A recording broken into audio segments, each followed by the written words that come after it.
Welcome to the AP Econ Review. We're looking at micro key graphs for the semester 2020.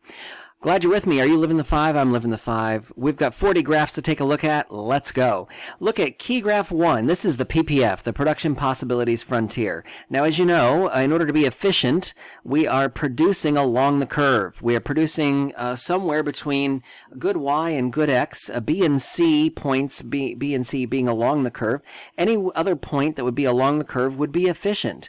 We're using our resources. And again, efficiency is the idea of taking every opportunity to make people better off without making people worse off. So point A would be not living up to our full expectations, our full potential, if you will. So we are underutilizing our resources. Point D, not yet possible. It's not a resource that we can produce at that level. Maybe someday when the LRAS curve moves outward, the long run aggregate supply curve moves outward, we could move to that point D in this PPF, but for now, we can't produce there. We can consume there. We can specialize with gains from trade and actually consume at that point, but we can't produce there. And so that's the important point to note here in terms of the Production Possibilities Frontier, or the PPF, in terms of what we're producing there. It is bowed out because, again, there is increasing opportunity cost in terms of us being efficient in order to maximize every possibility to make people better off to produce our resources as best we can. We're doing that, and that's pushing out the curve because we're pushing out every opportunity to produce with the resources that we have. All right, key graph 2 then looks at this PPF from a constant opportunity cost point of view. Now, we noticed in the first graph there was increasing opportunity cost, and this one basically says if we're producing more of good B than good A, we're doing it at the cost of good A. And if we're producing more of good A, then we're doing it at an opportunity cost that is basically sacrificing a product of good B that we could be producing. There is a cost to producing that particular product, and the most common one here, because we know this isn't typical, but the most common use of this model is our debate guns versus butter. If we're producing fewer guns in our country, we could be producing more butter, or vice versa. And that really is the argument that lays shape here in terms of the opportunity cost that is available. If you're not producing one, you're producing the other. And again, not always feasible that if you gave up producing guns, you'd be able to produce butter with them. But the concept is the same, that there are opportunity costs as a result of what you are giving up in order to produce something in return. Now let's look at the demand curve. Remember, the demand curve is made up of all of those little points, which include the different quantities demanded at particular price levels. So this curve is actually, if you used a microscope and you really honed in on it, you would see each of this curve is made up of individual little points that are all together to make this demand curve that is downward sloping. Why is it downward sloping? Because of the law of demand, which says that at a higher price, the quantity demanded is smaller. At a lower price, the quantity demanded is greater. That quantity demanded moves along the curve. And that's what creates the downward sloping demand curve that we see here. Now, what would shift this curve? What would move this curve to the right or outward as a result of this? This leads to our first mnemonic device, which is what merits a shift in demand. This is the idea that market size, the number of consumers that are available in a market, could shift the demand curve to the right or to the left. To the right if there were more consumers, and to the left if there were fewer.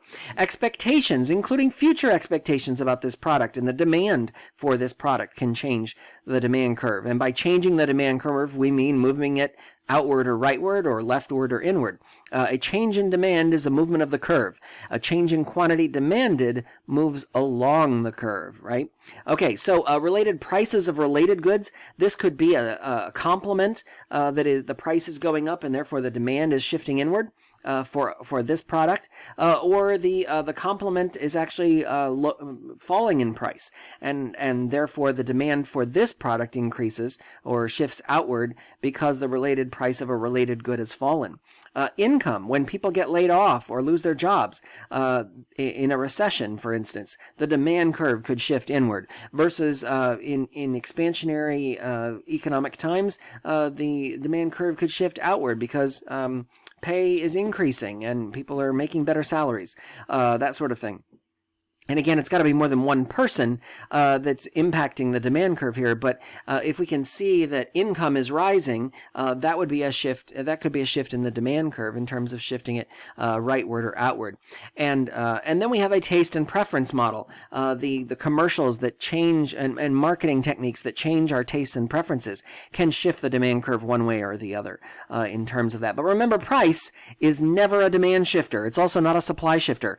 Price only moves along the curve. It's going to change the quantity demanded, not the demand curve itself. So when we look at this demand curve, the idea is price is never going to be a shifter to the left or to the right, outward or inward. It's going to only move along this curve because price is not a shifter. It's also not a supply shifter. And supply is made up of all those little points at which, at particular prices, the quantity supplied will be greater at a higher price, because the law of supply says if the price rises, the supply will increase because of the profit motive. People want to make more money, and so they will do so by offering more product in order to be incentivized to sell at that higher point. Now, if the price falls, the quantity supplied, remember it's moving along the curve, the quantity supplied would be smaller because of the fact that, again, law of supply says as the price falls, the quantity supplied will be smaller because there's not as much incentive for suppliers or producers to make those products at those lower price levels. Now, what's going to shift the supply curve? This is our second mnemonic. We look at think trice for supply curve shifts. The idea here is the technology changes are going to shift supply.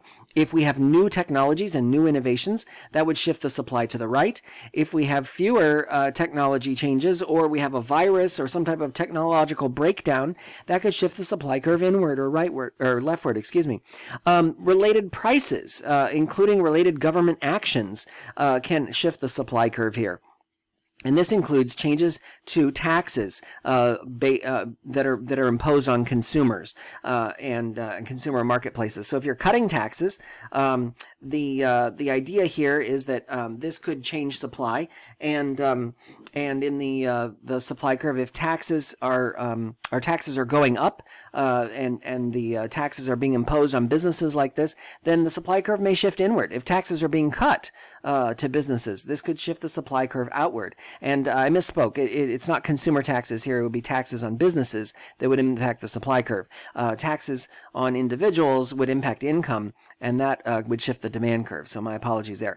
And then subsidies. Subsidies, if there are greater government subsidies that are going out, like with these aid packages, the stimulus packages, there's a lot of subsidies in there that are being provided to businesses. That can shift the supply curve outward to help pay for workers, versus cutting those subsidies would shift the supply curve inward or leftward.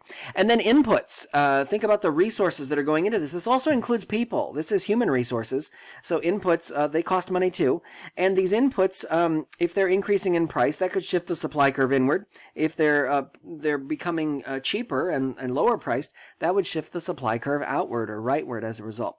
Competition. As more people join the marketplace, you can see that the supply curve would move outward because there's more people joining the market. As those competitors go out of business, the supply curve would move inward or leftward, would change in a leftward or inward position because there's fewer competitors, fewer sellers or producers in that space. And then the last one, any changes in terms of the expectation that there's going to be supply problems, such as we're hearing right now with the meat market. That could have a concern in terms of shifting the supply curve inward or leftward and changing the supply curve. But remember, price isn't a shifter. Price is only going to move along the curve. The quantity supplied would change as a result of a change in price. It is not going to change the supply curve itself. So then that takes us to key graph 5, this idea of a perfectly competitive market. We look at an upward sloping supply curve, a downward sloping demand curve, an equilibrium at E, a price at equilibrium at P1, and a quantity at equilibrium at Q1. Notice that all of the opportunities to buy and sell in this particular market have taken place. Everybody who has wanted to offer a quantity at Q1 at a price of P1 has been able to offer that product, and buyers that are willing to buy that product at P1 are able to do so. There are no shortages, there are no surpluses, no leftover products, no leftover resources. We are allocatively efficient in that the marketplace, because this is perfect competition, the marketplace has allocated resources and we've used them all effectively in creating these products and selling these products. We have produced them without any shortages or without any extra resources, without any surpluses, and as a result, we are allocatively and productively efficient. This is a market clearing equilibrium in which we have a market, buyers meet sellers, and everyone is happy. And we should end right here, right? Key graph 5, we're done. But we know that's not how the market works. There's a lot of other things taking place. So let's look at key graph 6. So a change in demand. Again, notice I said change in demand, not change in quantity demanded. Change in demand here leads to a rightward or outward shift. Supply moving along the curve to E1, a price at P1, a quantity at Q1. Price and quantity both increasing here. So as a change in taste or preference for this product leads to a change in demand, the price is going up and the quantity is increasing because we know suppliers will want to supply more at that particular price point. Now, if we look at key graph 7, we have a demand curve that is shifting inward. Maybe there is a problem with the product that is leading people to not like it. We found that this isn't as utilitarian as we once thought. It isn't quite the technological nirvana that we thought it was going to be. So it's not as great a product as we really wanted it to be. So demand curve shifting inward here. Again, supply moving along the curve to E1. A price at equilibrium at this new equilibrium is at P1. And the quantity that's being produced is at Q1. Notice the price and quantity have both fallen. They both fallen as a result of this. So a lower price means suppliers won't want to supply as much of it. And so the quantity is smaller as well based on this demand curve shift inward or leftward. In key graph 8, we see that the supply curve is shifting outward. New technologies allow us to produce more and do it more efficiently. We can also do that at a lower price, so we're producing more. We're doing it better, smarter, cheaper, faster, and at a lower price point. So the price is falling, but the quantity has increased. As a result of those technological innovations, everybody wins. Demand moves along the curve to a new equilibrium at E1. Leading to that greater quantity that we see there and that lower price. Now, in this example, in key graph 9, we see that the supply curve has changed inward or leftward as a result of technological snafus and viruses in the technology or something along those lines. And so it's costs more to fix it, so the price is going up. And as a result, we have to take some factories offline, which lead to a lower quantity being produced. So demand, again, moves along the curve to a new equilibrium point at E1. The price is at P1, is greater here, and the quantity is smaller because of the technological problems that we have in place here. And so that leads to a greater price, smaller quantity, and that's key graph 9. Key graph 10, then, we have simultaneous shifts in curves. Remember, anytime we have two curves shifting, supply and demand both shifting at the same time, one of the factors here is going to be indeterminate. It's either going to be price or quantity, and in this case, we can see supply curve moving outward, which would normally increase quantity, and demand curve moving outward or rightward, which also would normally increase quantity. So we know quantity is increasing. It's price here that's indeterminate. Now, there's no variations in terms of that shift, like a supply curve shifts an inch versus a demand curve shifts 2 inches. In AP macro and micro, everything shifts at the same pace, so you don't have to worry about one shifting a little more than the other. Again, key assumptions for graphical representations, we can do this pretty simply. But it also means that price is indeterminate here because it could be up a little, it could be down a little, it could be the same. We just don't know. And so we have to use price as an indeterminate factor in this model. But we do see that it is a greater quantity that's being produced here. Now, in key graph 11, the curves are shifting in the other direction. Notice supply curve shifting inward, which would normally lead to a smaller quantity. Demand also shifting inward or leftward, which would lead to a smaller quantity. So the quantity is definitely dropping. But again, the price is what's indeterminate here because two curves are shifting. We have a quantity or price that's indeterminate.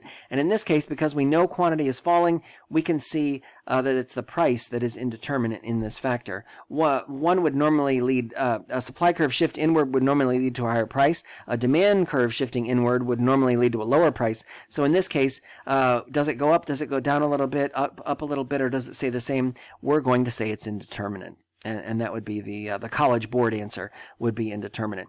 Now in key graph 12, we see that the curves are going to be going in separate directions, leaving and going their separate ways. Supply curve shifting outward, new technologies and new innovation bring the cost of inputs down.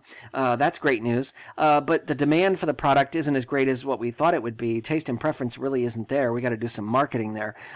So what we see here is supply moving outward would normally lead to a lower price. Demand moving inward would normally lead to a lower price. So price is the one that's falling here, and it's quantity that's indeterminate because in moving opposite directions, they're basically canceling each other's quantities out. Supply curve would normally, moving outward would lead to a greater quantity, but demand moving inward would lead to a smaller quantity. So as a result, quantity is what's indeterminate in key graph 12. And then in key graph 13, we see they're still moving in opposite directions, but this case they're moving the opposite of what we saw in key graph 12. So in key graph 13, supply curve is moving inward or leftward. Maybe the cost of inputs has risen, and so that's leading to a supply curve shift. And then the demand, the taste and preference for the product, though, is really off the shelf. And so income's rising has really helped with that.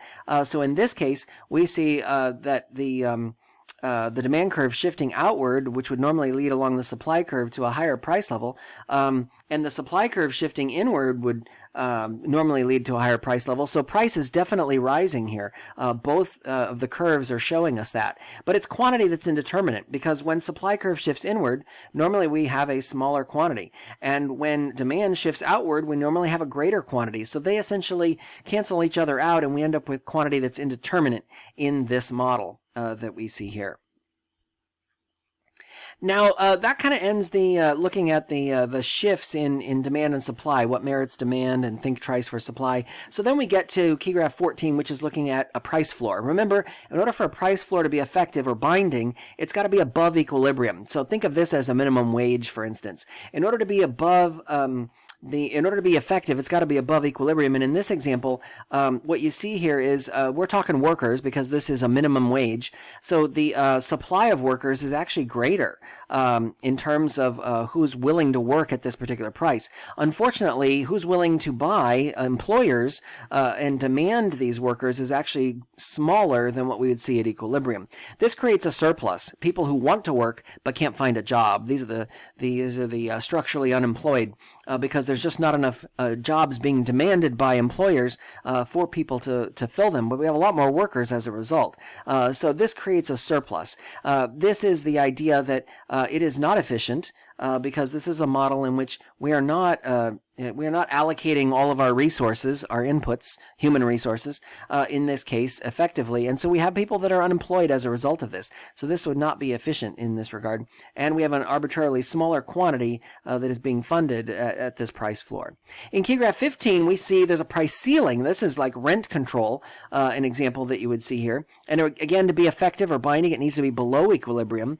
So the price level that we see here is below equilibrium. Notice the supply is much smaller, because the people selling or renting these apartments that are rent controlled don't really want to do so.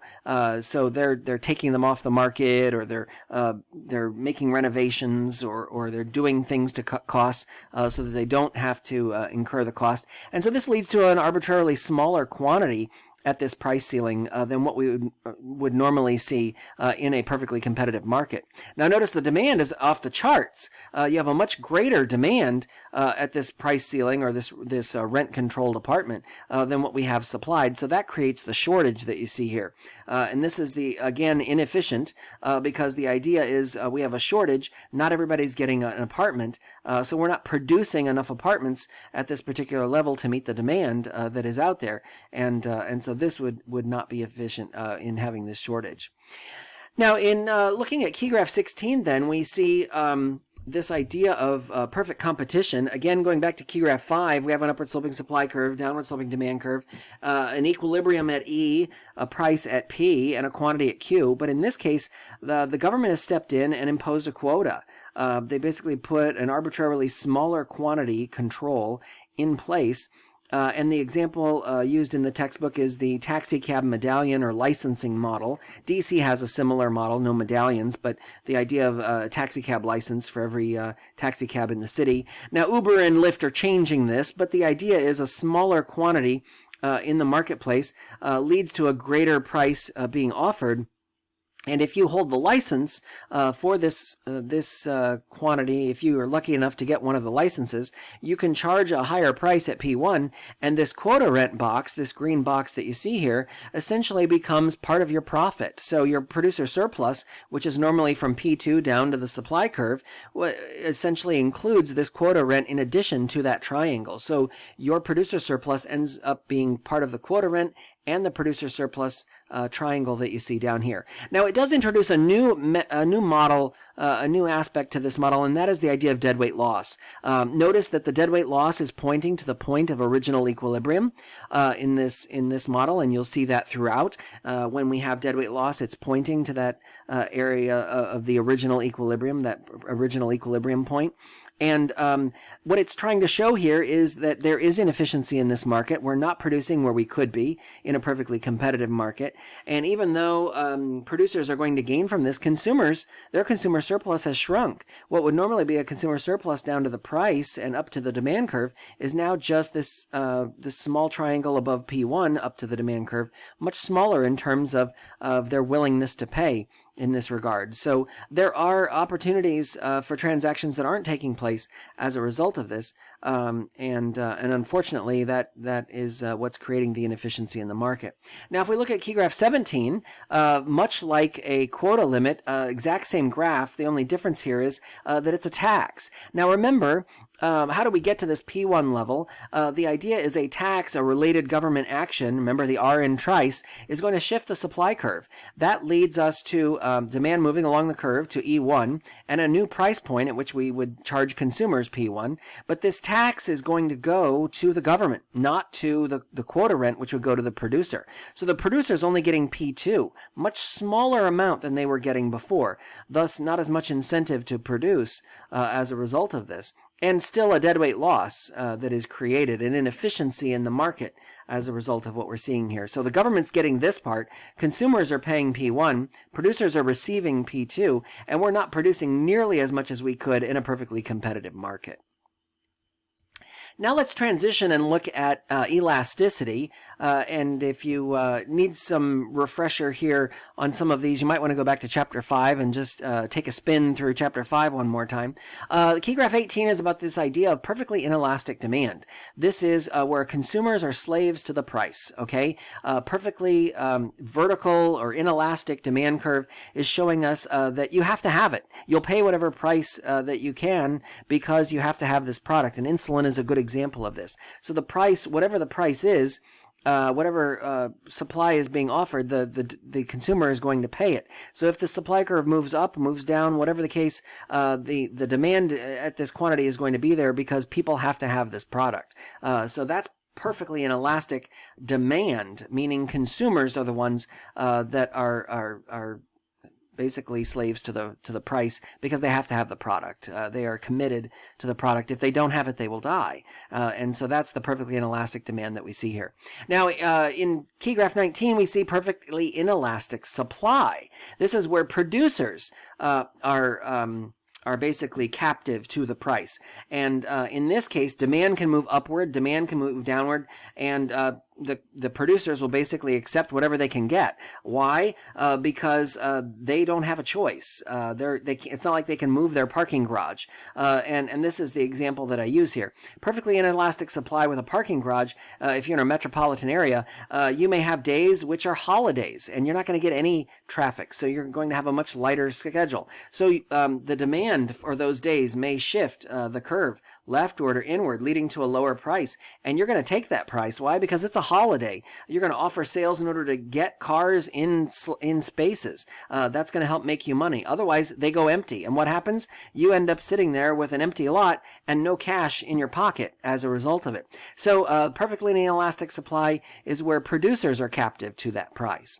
And in key graph 20, we see that this is perfectly elastic demand. Think of this as luxury goods in terms of the types of goods that are out there. Do we need this good? Not really. And if supply were to change in terms of fewer goods, we're still going to be impacted in terms of what we're looking at buying in this regard, we're still going to be looking at it in terms of price.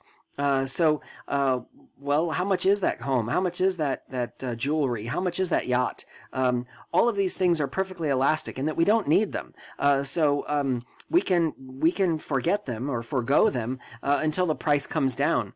And have a change in terms of that. But we don't have to have them. And this is where the consumer is perfectly elastic, perfectly sensitive to changes in those prices. We don't need to have it, and we'll bypass it if we don't feel like we are getting a good deal. And so that's where supply is upward sloping based on those prices, but demand is perfectly elastic. And then we get to key graph 21, this idea where we have perfectly elastic supply. And think of this in terms of the types of sensitivities to changes in ingredients or inputs going into pizza, for instance, or other types of food that are being produced. A perfectly elastic supply, they're sensitive to changes in price. Maybe I could use different types of flour or a different brand of sugar or a different type of cheese. There's other options. There's substitutes. There's complements. There's a lot of other resources I can use here. So suppliers, producers, don't necessarily have to go with the products that are out there. I can substitute for other products, and you may never even know the difference. And in that regard, it's still a similar or the same product, and they're able to sell it at the same prices, and consumers would never know the difference. And so that's where the inputs are perfectly elastic in that you can trade them out. You can substitute here and there for them. Okay, so let's talk a little bit about elasticity here for a second, just to kind of go into these. These are a couple of really great slides that address the idea of calculating elasticity. Remember, if you know price elasticity of demand, you can basically put together the other three because they basically are derivations of PED. So price elasticity of demand, or PED, is the percent change in quantity demanded over the percent change in price. Now, this is an absolute value, so it can never be negative. And the idea here is you think about the percent change in quantity demanded, how much more is demanded as a result of the change in price.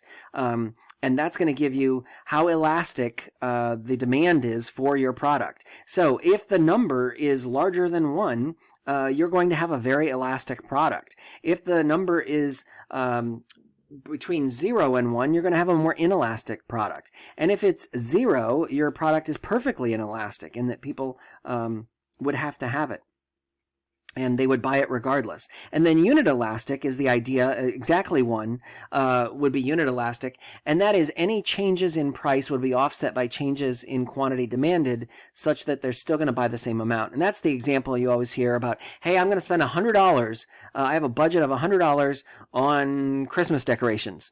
If I go to the store and I see that they're having a sale and I can get more for my money, then I'm going to buy more quantity of those Christmas decorations up to and including $100. But if I go to the store and they're not having a sale and it's more expensive, then I'm going to come home with a lot less quantity of Christmas decorations because I'm only buying $100, and I am buying exactly $100. So that's the idea of unit elastic demand. The idea that I'm spending exactly the same amount, but any changes in that price are going to be impacted by changes in quantity, and so it's not going to change the revenue total as a whole. And another way to take a look at elasticity is through the total revenue test. The idea that if you increase prices and total revenue rises, you know you have an inelastic good. If you increase prices and total revenues fall, then you know you have an elastic good, in that it is greater than 1 in terms of its elasticity. It's very sensitive to changes in price, and it's going to impact your total revenues. You're going to lose sales as a result of those increased prices when it comes to elastic demand. And then to calculate cross-price elasticity of demand, then you would look at the percent change in quantity demanded of one good over the percent change in price of the other good.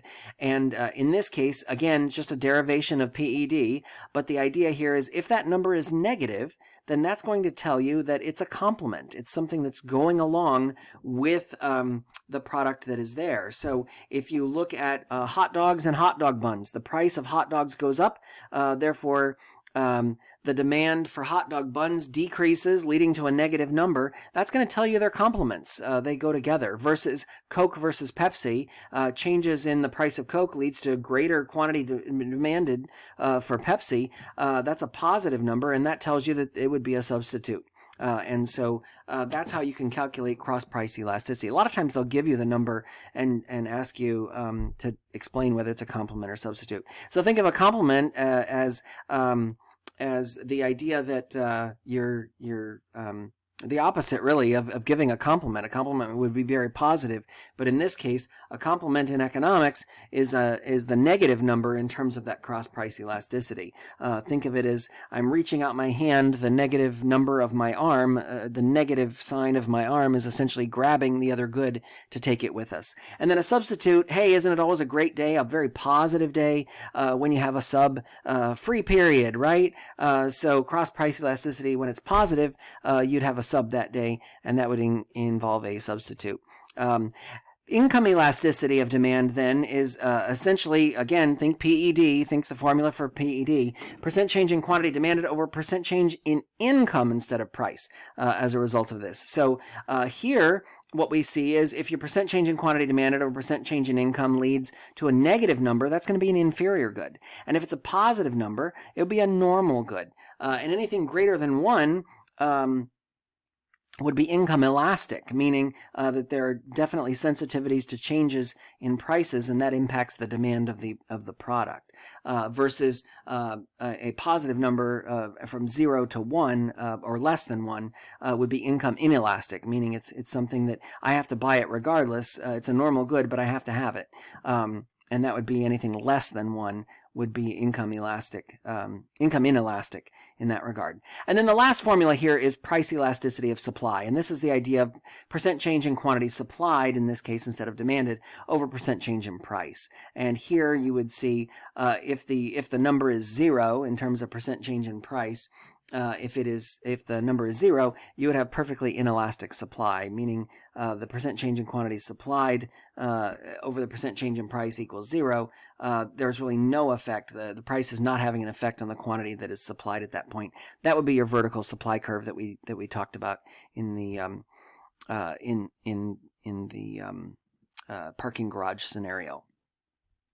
And then if it's greater than 0, then it would be an ordinary upward sloping supply curve in terms of what you saw there. Okay, so let's move on to key graph 22, and this is looking at elasticity changes along the demand curve.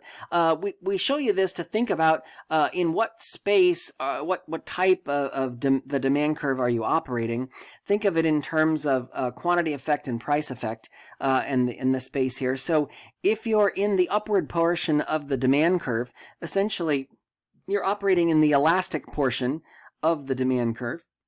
And this is where quantity effect is stronger, because the idea here is there's a lower level of output at a higher price. And in a lot of cases, the quantity effect is, and in monopolies is where we see this a lot.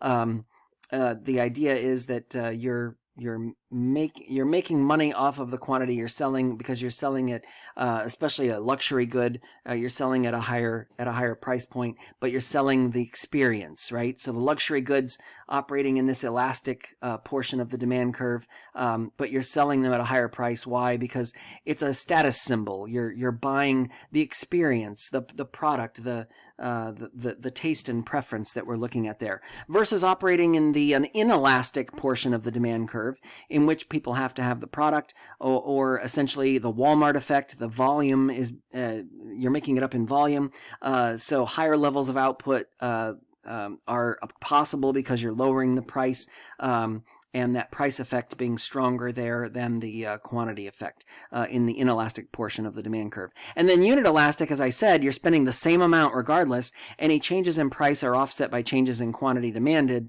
leading to essentially the same price. So essentially, if you're spending the same amount every time, any price changes are not going to be affecting the you're not going to be affecting anything but the quantity demanded in that respect. Okay, so as I said, the price effect versus quantity effect. If the monopolist sells more and has to lower the price, the idea here is at higher levels of output, the price effect is going to be stronger because it's essentially you're making it up in volume. And that really is the Walmart effect that you see at work. When the price effect is stronger than the quantity effect, essentially it's because they're lowering the price and they're selling more of it. Walmart doesn't make money by selling high-end luxury goods to one individual.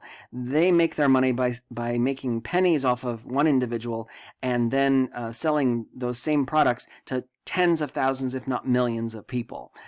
They make it up in volume, and that really is the price effect at work. At lower levels of output, again, as I said, this is more the luxury goods. This is the quantity effect that's stronger. And that's because at lower levels of output, a smaller quantity, you're buying the experience, you're buying the product, the status symbol, if you will. And that really makes all the difference in the world. So again, just to reiterate, at higher levels of output, it's the price effect that's at work. And stronger than the quantity effect because, again, it's the Walmart effect. You're making it up in volume. At lower levels, it's a status symbol. The quantity effect is greater than the price effect because you're selling the experience. You're selling the luxury good. And it's operating in the elastic portion of the demand curve. But the idea there is that the quantity effect is stronger than the price effect. And that essentially is that idea of the Walmart effect that you see at work. Okay, so price effect at work when you're talking Walmart. And those essentially quantity effect here, price effect here, and operating in the luxury goods space, very elastic goods versus products you have to have that are sold at Walmart. Think toilet paper, right? And that's the idea of more the inelastic goods operating in the price effect being stronger than the quantity effect down in this space. And unit elastic, again, same amount, no difference. Price effect is offset by quantity demanded. Okay, so let's move on to key graph 23 then. And here we see an excise tax with an inelastic demand curve. Notice that the demand curve is more inelastic than the supply curve. And that we saw more inelastic than we saw before. And this is a good example of a product like gasoline. I mean, how many other things are you going to put in your car if the price of gas goes up? Answer, nothing. You're going to have to buy the gas. So in this example, consumers are going to bear the burden of this tax. Why? Because the demand is more inelastic than supply. So suppliers, producers, are going to pay some of that excise tax, but consumers are going to bear more of that burden. So they're still going to pay P2 for what they're paying, but in this case, more of their income is going to go towards that tax than the producers. Producers are going to get more. P3 is going to be higher at this level because of that inelastic demand curve that we see here. And then if the opposite is true, where we have more inelastic supply, again, think parking garages. If there's more inelastic supply, you're certainly not going to pass along those taxes to the consumer. They're not going to park in your lot. They're going to go and find a parking garage that is lower priced than yours. And so all of those lots are going to fill up. And maybe, just maybe, once those lots are filled, then people will start to park in your lot. But you don't want to be in that situation. So you are captive to the price. And that is what makes supply more inelastic. And so the producer is going to pay more of this excise tax when the supply is more inelastic than demand is. Again, deadweight loss, but again, the burden of the tax is borne in an inelastic supply curve. The burden of the tax is borne by the producer. Let's move on to consumer and producer surplus then, taking a look at this idea of key graph 25. Again, this is our equilibrium. Our price at equilibrium and our quantity at equilibrium. Everything above the price up to the demand curve would be the consumer surplus. That is their willingness to pay. They didn't have to because they could buy it at P1, but the idea is they would buy more, smaller quantities, mind you, up to and including all the way up to the demand curve. But they didn't have to, but that's their willingness to pay. Likewise, producer surplus, everything below the price and down to the supply curve is what producers were willing to sell for, but they didn't have to go lower because they sold at Q1 at P1. So the producer surplus here is that willingness to sell at those particular points. Now, what happens when a tax is imposed, like the excise tax we just talked about? What's going to happen is consumer surplus shrinks. Notice the consumer surplus much smaller here. Producer surplus also smaller in terms of what we see here. And the tax revenue is, in this case, because the supply and demand are relatively elastic and similar in nature, the consumer and producer are both going to bear an equal burden of the tax. So from what we see here, they're both bearing the same burden of the tax. And there's still deadweight loss. We are still operating at an inefficiency because we're operating at a quantity that is smaller than what we could be producing at equilibrium. So again, consumer surplus, everything above P2 up to the demand curve. In producer surplus, everything below P3 and down to the supply curve. And the tax revenue goes to Uncle Sam, and it is equally a burden to consumers and producers in that model. All right, so we're going to start taking a look at cost curves then. Key graph 27 looks at marginal analysis, this idea of one of the concepts we started with in micro, MC equals MB, right? Marginal cost equals marginal benefit.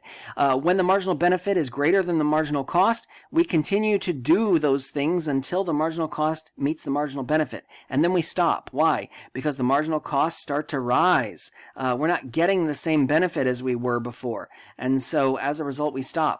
We produce at that optimal quantity of MC equals MB. That's the idea of cost curves. When costs start to fall, great, but when they start to rise, then we stop and say, wait a minute, what's going on here? And we will stop producing because as those costs rise, we're going to have to pass those costs along to our consumers, our buyers, and they're probably not going to like that. And if they're sensitive to changes in price in a more elastic market, that could impact our sales and ultimately our revenues. Now, key graph 28 talks about this idea of consumption possibilities in the budget line. If people are making more money, they're going to be consuming more. We can consume good A, but if we consume more of good A, we're consuming less of good B. And this is the idea of the PPF. The whole idea of consumption possibilities is very similar to production possibilities. The only difference here is people are consuming based on their income. So if they make more money, they get a raise, they get a new job and make more money, then this curve would shift outward. If they get laid off or they have to take a pay cut, this curve would shift inward. And this essentially limits their consumption possibilities if the curve is moving inward, and it expands their consumption possibilities if the curve moves outward, which is important to keep in mind as consumers are making decisions at the microeconomic level. All right, so cost curves then, going back to that model of MC equals MB, we start to see a couple of new cost curves here. We talked about if you listened to the Unit 4 video, we talked about cost curves and the idea of an average total cost curve, including average variable and average fixed costs, which leads to our ATC. Marginal cost, or the cost per unit, essentially, is going to take advantage of economies of scale in the short run, but notice very quickly it's going to turn around and marginal costs are going to start rising really fast, meaning I can produce in a very small quantity, I can produce these with a very low cost if I'm producing a few. But if I start having to ramp up my production line, my costs are going to rise very precipitously as I start to add quantity. And that's because economies of scale may be kicking in, but the idea is there are diminishing returns very quickly as you start to add more output, and that marginal cost starts to rise very, very fast. Now, with ATC, notice they're taking advantage of economies of scale here, but once the MC, or the marginal cost curve, intersects ATC, it always intersects at its lowest point. Keep that in mind. ATC is always intersected by marginal cost at its lowest point, AVC2. Then we see ATC starts to rise. So if ATC has not been intersected by MC yet, then you know it's taking advantage of economies of scale. If MC has already intersected ATC, then you know that diminishing returns are setting in and average total cost starts to rise. And similarly, AVC is taking advantage of economies of scale, but once marginal cost intersects it at its lowest point, their costs are also going to rise. Diminishing returns set in, and the variable costs will start to rise as well. AFC, by the way, just of interest, may start out and then will start to fall very quickly towards the x-axis. And the reason for that is because of the spreading effect, the idea that you're spreading out those costs over time. So as a result, you wouldn't see a huge effect of AFC, which is why you don't see it in this model. because think of it like a mortgage, or think of it like a capital resource, like an oven. The more pizzas you produce in that oven, the lower the fixed cost in terms of what you're paying for that over time. So as you add 10,000 pizzas, you have less to worry about in terms of the cost per pizza in order to buy that oven. But that leads us then to key graph 30, which is this idea of shutdown condition. If you are not meeting your AVC, you are in shutdown. You are not producing, and in this case, remember we produce at MC equals MR, so Mr. DARP, hello Mr. DARP, welcome. Marginal revenue meets demand, meets average revenue, meets price, and this is at Mr. DARP, and where Mr. DARP intersects MC, because MC equals MR determines our output, our optimal output, take it up to the ATC curve, this is our loss.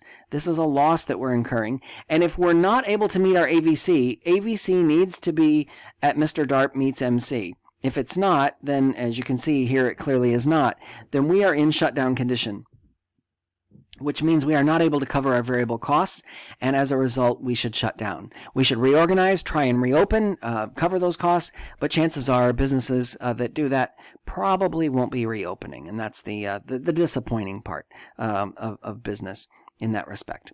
Okay, so side-by-side market graphs. We're in the final 10. So here we have a side-by-side market graph. The market is determining the price, not the firm. Remember, the market determines the price because they're price takers. Consumers and producers in a perfectly competitive market are price takers. So in this model, we see the upward sloping supply curve and downward sloping demand curve meet at equilibrium, and that establishes the price. That price goes all the way over to the firm and establishes Mr. DARP over here, but that is set by the price in the market because we are all price takers. So ATC is at its minimum at where MC equals MR, and that is our quantity at MC equals MR. When ATC is at its minimum, because MC intersects ATC at its minimum, and in this case, MC is also intersecting Mr. DARP at ATC's minimum. That is our quantity, and that is what we call normal profit. The idea is we are breaking even, or zero economic profit. And that means we paid all our bills. We paid our employees, we paid all our debts, we paid our rent or lease or mortgage for the month, and we paid all our bills. We don't owe anything, but we don't have anything else. And that is a great place to be for most businesses, I'll tell you. They wish that they could be at that point where they're at break even and stay there. But unfortunately, that's always a moving target. So because then we get into this model, which is key graph 32, the idea of a loss. So notice MC equals MR is here, determines the quantity. Take it up to the ATC, which is above Mr. DARP, meaning we're losing money. And unfortunately, that means that the firm is if it's not meeting its AVC, will probably be in shutdown, will probably go out of business. Now, what happens in that case? Well, in that case, the supply curve, if enough businesses that happens to, supply curve will shift leftward, and demand moving along moving along the curve to the new supply curve at this higher price, and that higher price then is going to meet ATC, and everybody breaks even again as firms leave. So that's where we go from long run to short run back to long run. So this is short run in that there's a negative profit, but the idea is where will we end up? Well, we'll end up back at Mr. DARP meets ATC at its minimum, and MC intersects ATC at that minimum point, and they're at break even once again. So unfortunately, that's kind of how that plays out, but that happens a lot in business. Now, the good side of business is key graph 33, where you want to be, is MC equals MR at Mr. DARP leads to the quantity at Q1. Again, the market sets the price, so Mr. DARP is based on the market. And ATC, notice their average total costs are below Mr. DARP, so they're actually making money. Notice the green profit here. They're making money as a result of this. This is a great place to be. And what will happen, again, because this is short run, so what will happen long run is more firms will enter the market, supply curve for the market will shift to the right, demand moving along the curve to the new supply curve that we see here, and that will determine the new price level, which will be lower, and that will lead us back to long run, break even. And so the firms that are entering will eat up the profits, and everyone will break even once again. And some firms will probably leave the market. Some will stay, and those that can budget accordingly to meet ATC will stay in business. And then we'll be back at break even, as we talked about. Okay, so that's perfect competition in side by side. Let's talk about a monopoly graph. So again, downward sloping demand curve, and the marginal revenue falls faster than the downward sloping demand curve because of the idea that when you can't price discriminate in a monopoly, so when you're lowering the price, you have to lower it for all of the goods that are sold. Again, looking at that idea of quantity effect, price effect. So as the price effect kicks in and you're selling more product and you're maximizing revenue, which would be MR equals 0, right? In terms of maximizing revenue, you'd produce all the way down to MR equals 0. But the idea here is you're going to produce at the quantity of MC equals MR. This is the quantity that's produced at MC equals MR. Take it up to the demand curve. That determines the price that you're selling it for. And then where ATC intersects that quantity is essentially what your costs are beneath it. So all of these are ATCs, average total costs are here. Everything above that up to the demand curve would be profit. So this is a monopoly firm that is making money. And we can see that they're definitely making money as a result of this. So maximizing revenue, not profit, maximizing revenue would take you down to MR equals 0, not to confuse you there. But that is the idea of when is a firm maximizing its revenue, when it basically produces all the way down to MR equals 0. And that's where you have quantity effect at these greater margins, price effect at the lower margins in terms of how that plays out. And again, go back and look at price effect, quantity effect that we talked about earlier in that regard. Okay, so looking at the natural monopolist then, notice the profit is much smaller. That's because it's a regulated entity. Usually it could be a public utility, a water company or gas company or electricity company, something along those lines. And again, they're still producing at MC equals MR, which determines the quantity at Q1, price at where this quantity intersects demand, that's P1. So that's the price that they're charging. And notice ATC is right here. So where that intersects the quantity 1 is the profit. Everything below that is average total cost.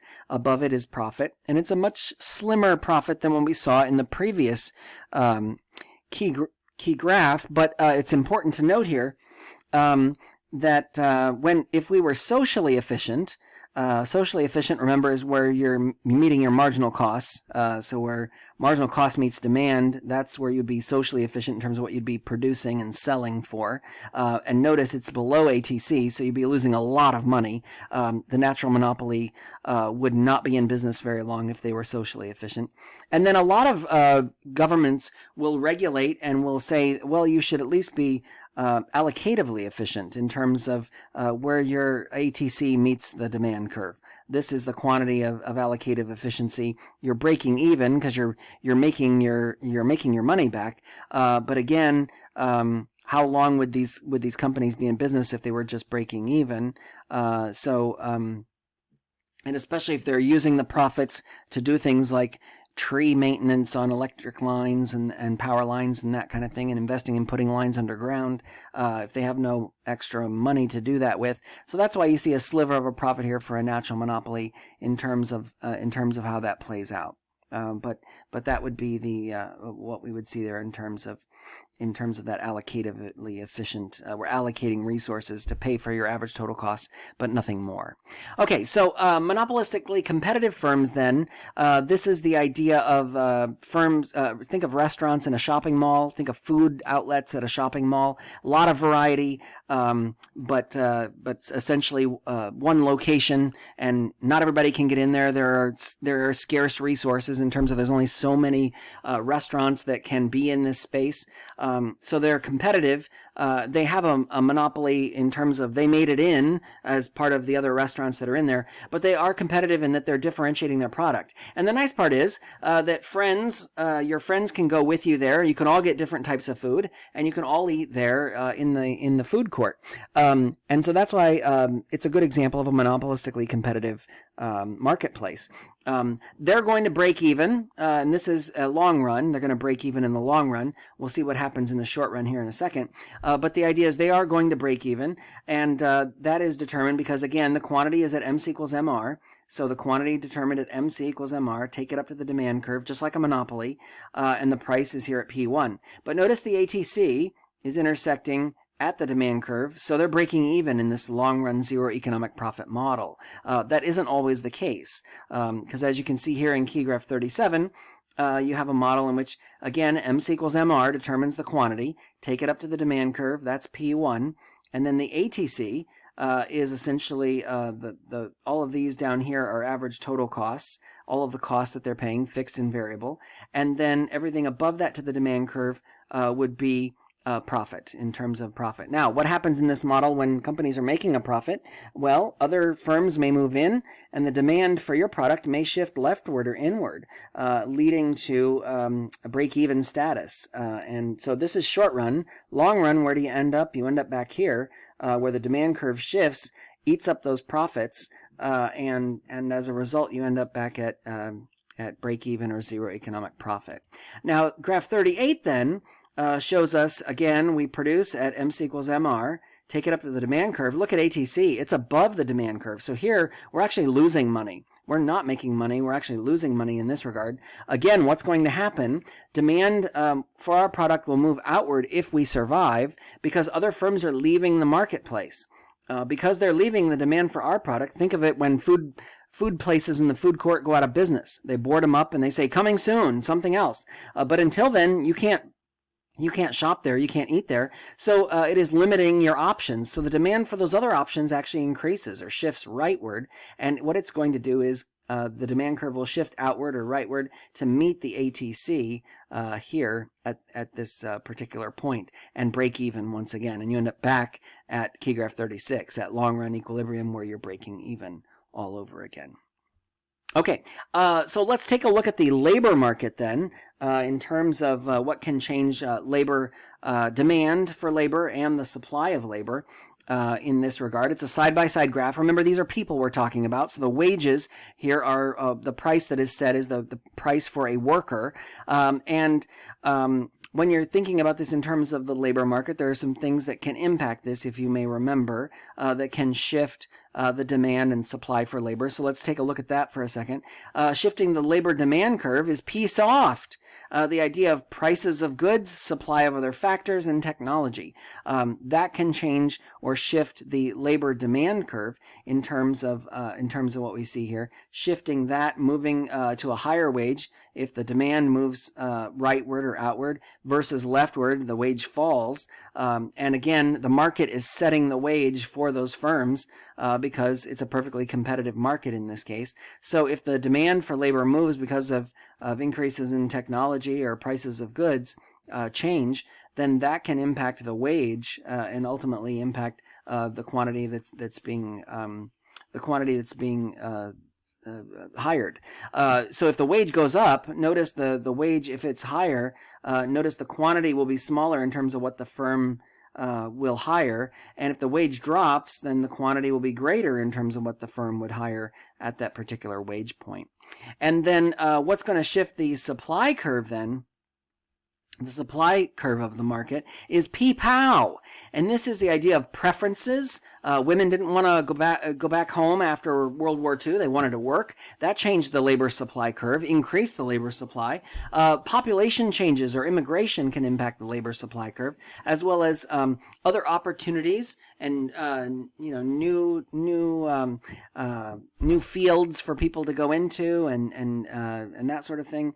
Women that are leaving the teaching for the workforce and going into factories and manufacturing jobs where they can make more money and that kind of thing can also have an impact, and that can drive the labor supply curve rightward or outward. And then wealth, the idea of change in wealth can shift that labor supply curve. Now, any wage increases wouldn't. That would move along the curve. That would be the quantity supplied, but that could have an impact there as well. So we could see the supply curve shifting, and if that's the case, that could, if the supply curve is shifting downward or outward or rightward, that could lead to a wage drop. If the supply curve shifts inward, that could lead to a wage hike. And again, the same thing is true in terms of the quantity that would be demanded by the individual firms as a result of that. And then that leads us to our last and final key graph in this in microeconomics for this year, and that is the monopsony market. Think of this as a monopoly on labor. So a factory or a lumber mill or something in a small town where it is the dominant hiring force can have a market in labor. Think of this as an upside down monopoly curve. Essentially, your marginal resource costs or what you see here in MRC. The supply curve, or the average cost of labor, is what you would see here. And again, we're going to, the quantity that we're going to produce at would essentially be where MRC equals MRP. The idea of the marginal resource cost and the marginal revenue product. Is all of this coming back to you now? The marginal resource cost and the marginal revenue product essentially would be here in terms of the quantity, but we're not going to hire and pay at this particular point because we have market power. And so we're going to pay what the supply will bear. So rather than moving, normally in a monopoly, we'd move up to the demand curve to determine the price. Here we move down to the supply curve to determine what the wage is in monopsony. So where demand moves up in a monopoly or to the price point at the demand curve, here we move down to the supply curve to determine what the wage is going to be in that monopsony, and it's going to be lower. Now, we could we could pay more, but why would we? We have market power and we have the ability to pay less, and so that's why we would do this in this model. And because you're the overarching predominant player in the market, think of it, you're the big employer in the town, then people either have to take the wage you're offering or go find something else or move to a different town as a result of that. So that's kind of the differences in terms of how that shakes out. But the idea is, though, the wage would be definitely lower here in a monopsony market than it would be in a perfectly competitive one where you would look at supply and demand and you'd be hiring at point C and paying a wage of a competitive firm.